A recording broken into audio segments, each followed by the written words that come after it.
قل ادعوا الله أو ادعوا الرحمن أيما تدعوا فله الأسماء الحسنى আল্লাহ রে আল্লাহ বলে ডাকো কিংবা রহমান বলে ডাকো, যে নামেই ডাকো কোনো সমস্যা নাই, তোমার ডাকে সাড়া দিবে কে? আল্লাহ। আল্লাহর একটা সুন্দর নাম আছে রহমান। কি নাম? রহমান। দোয়া করার সময় আল্লাহর ডাক দিবেন, ইয়া রহমান, ইয়া রহমান, ইয়া রহমান। ডাকা যাবে? তিনি তো দয়াময় রহমান, ঠিক কিনা? দয়াময় রহমান শেখালেন কোরআন, বানালেন ইনসান, শেখালেন বায়ান। দয়াময় রহমান শেখালেন কোরআন, বানালেন ইনসান, শেখালেন বায়ান। দয়াময় রহমান শেখালেন কোরআন, বানালেন ইনসান, শেখালেন বায়ান। ঠিক কিনা?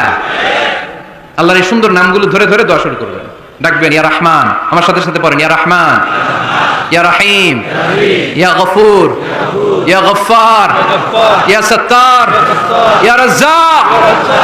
আল্লাহর এই সুন্দর নামগুলো ধরে ধরে যদি ডাকেন, ওই দোয়া কবুল হওয়ার সম্ভাবনা বেশি না কম? আরো জোরে, বেশি না কম? এরপরে দোয়ার মাঝখানে যদি চোখের পানি ফেলতে পারেন, ওই দোয়া কবুল করে নেয় কে? আবার সম্মিলিত যদি দোয়া করেন, একজন যদি দোয়া পরিচালনা করে, প্রতি দোয়ার পরে আমিন বলা সুন্নাহ, ঠিক কিনা?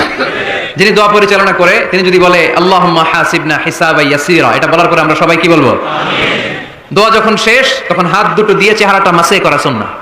করেন তো আপনারা? কানা রাসূলুল্লাহ সাল্লাল্লাহু আলাইহি ওয়াসাল্লাম ইযা রাফা ইয়াদাইহি ফিদ দুআ লাম ইয়াহুত্তাহুমা ইল্লা মাসাহা বিহিমা ওয়াজহা। আল্লাহর হাবিব যখন দোয়ায় হাত তুলতেন, দোয়া শেষে তিনি চেহারা মাসে না করে দুই হাত নামাতেন না। সুবহানাল্লাহ পড়তে হবে আওয়াজ করে। এগুলো মেনটেন করলে আপনার দোয়া কবুল করবে কে? যে কোনো সময় দোয়া করলেই কবুল হয়, ঠিক কিনা? বিশ্বাস আছে নাকি একটু সন্দেহ সন্দেহ লাগে? যে কোনো সময় ডাকলেই তিনি শুনে, তবে ডাকার কিছু স্পেশাল টাইম আছে, ওই সময় ডাকলে বেশি শুনে। সুবহানাল্লাহ কোন?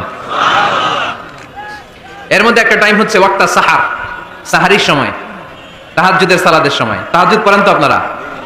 আওয়াজ নাই, এবার ধরা খাইছে। হুজুর ফজরই পড়তে পারি না, তাহাজ্জুদ কেমনে করব? মাঝে মাঝে ট্রাই করবেন। এই যে সামনে রমজান আসতেছে না, রমজানে সাহারি খাওয়ার সময় ট্রাই করবেন।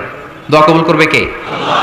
ওই টাইমে দোয়া কবুল হয়। যার যা লাগে, আল্লাহ ব্যবসা মন্দা, আল্লাহ তুমি ব্যবসা লাভজনক হওয়ার তৌফিক দাও, আল্লাহ তুমি আমারে অনেকদিন ধরে সিঙ্গেল আছি, ডবল করে দাও, কবুল হয়ে যাবে।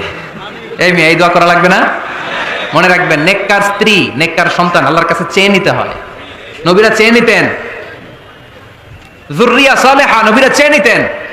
আল্লাহ পাসপোর্ট দিয়ে রাখছি, জাপান যাব, আমেরিকা যাব, আল্লাহ ভিসাটা হয় না, আল্লাহ শেষ সাথে চান, কবুল করবে কে?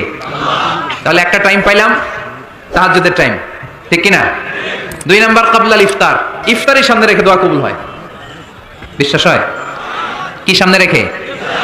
সামনে ইফতারি। বসে থাকি আমরা তৃষ্ণায় সারাটা দিন, ছাতি ফেটে যায়। আল্লাহ দেখে, দেখতে দেখতে আল্লাহর একটা সফট কর্নার তৈরি হয়। এটাই সুযোগ কাজে লাগানোর, ঠিক কিনা? মুমিন ঝোপ যে কোপ মারে, সময় মতো কাজ করে, ঠিক কিনা? আল্লাহ তখন ফেরেশতাদেরকে জিজ্ঞেস করে, এই ঘটনা কি? খায় না যে? খায় না কেন? আল্লাহ রোজা রাখছে। এগুলো কি? রুয়াবজা, পেঁয়াজ, আলুর চপ, বেগুনি, মুরগির রান খায় না। খায় না কেন? ওরা যে ক্ষুধার্ত, আল্লাহ আপনার ভয়ে। তাই কি চায়? আল্লাহ আপনার কাছে ক্ষমা চায়, ক্ষমা চায়। আল্লাহ রহমতের দরিয়ায় জোশ খেলে যায়। আল্লাহ তখন বলে, আমারে দেখছে নাকি ওরা? ফেরেশতারা বলে, না দেখে নাই। আমার জান্নাত জাহান্নাম দেখেছে? না দেখে নাই। আমারে না দেখে, জান্নাত জাহান্নাম না দেখে আমার এত ভয় করে? যাও, আজকের এই রোজার বিনিময়ে এখন বান্দা যা চাইবে সব কবুল করে নেব। তাহলে তাহাজ্জুদের সময়, ইফতারির আগে, বাইনাল আযানি ওয়াল ইকামা, আযান ইকামতের মাঝখানে দোয়া কবুল হয়। এটা অনেকে জানে না। ফরিদপুরের ভাইয়েরা মাশাআল্লাহ, যারা জানেন খুব ভালো। আর যারা জানেন না, এখন থেকে আযান ইকামতের মাঝখানের টাইমটা কাজে লাগাবেন। মোবাইলে নোট করে নিয়ে যাবেন কি চাওয়া লাগবে। আমরা বাজার করতে গেলে লিস্ট করে নিয়ে যাই না? আহা, ঘরে যা লাগবে এটার জন্য এত টেনশন, জীবনে কি লাগবে ওটা নিয়ে কোনো টেনশন নাই। লিস্ট করেন। আমার পরীক্ষার জন্য আল্লাহরে বলবো, আমার বিয়ের জন্য আল্লাহরে বলবো, আমার ছেলে মেয়েদের জন্য আল্লাহরে বলবো, ব্যবসার জন্য বলবো। আজান হয়েছে জোহরের সুন্নত পরে বসে আছে, ইমাম সাহেব আসতে দেরি, এরকম হয় না? একামত হয় না। এই টাইমটা অনেকে নষ্ট করে। এই টাইমটা it's a high time to make দোয়া, দোয়া করার সুবর্ণ সময়। এই সময় দোয়া করলে আপনার দোয়া কবুল করবে কে? আল্লাহ। খেয়াল রাখবেন ফরিদপুরের ভাইয়েরা, আদ-দুআউ লা ইরাদ্দু বাইনাল আযানি ওয়াল ইকামা, আযান ইকামতের মাঝখানে যেই দোয়াটা করা হয়, ওই দোয়া আল্লাহ কখনো ফিরিয়ে দেয় না।